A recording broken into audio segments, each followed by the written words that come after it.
Nightplay Records. Hey VT, Vitaminem, you're Litten.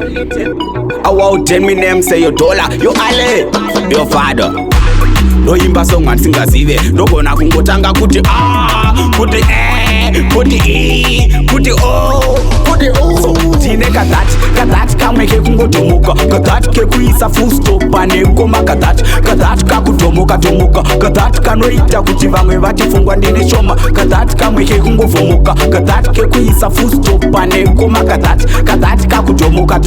KaThat kanoita kuti vamwe vatifungwa ndine shoma ndogona kungotaura ndega kungoseka ndega kana kukumita meta cause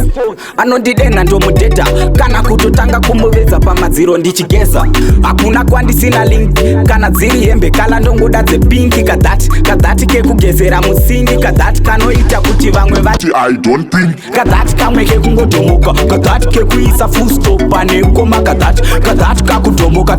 KaThat kanoita kuti vamwe vatifungwa ndine shoma KaThat kamwe kekungovumuka KaThat kekuisa full stop pane ngoma KaThat kakutomuka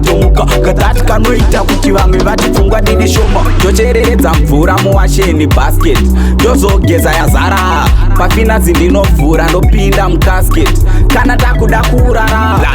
ndoimba song andisingazive ndogona kungotanga kuti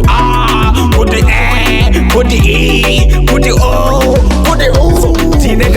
KaThat kamwe kekungotomuka KaThat kekuisa full stop pane ngoma KaThat kakutomuka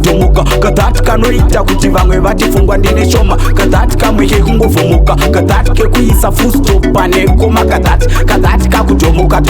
KaThat kanoita kuti vamwe vatifungwa ndine shoma ndogona kungotaura ndega kungoseka ndega kana kukumita meta cause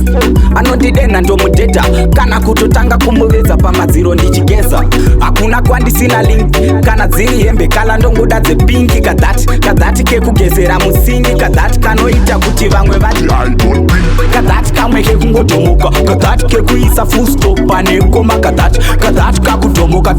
KaThat kanoita kuti vamwe vatifungwa ndine shoma KaThat kamwe kekungovumuka KaThat kekuisa full stop pane ngoma KaThat kakutomuka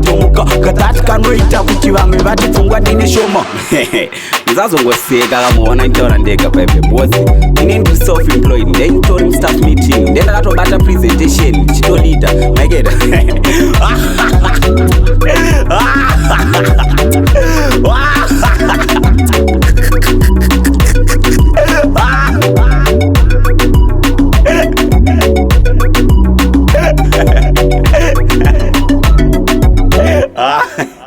ukundiitisa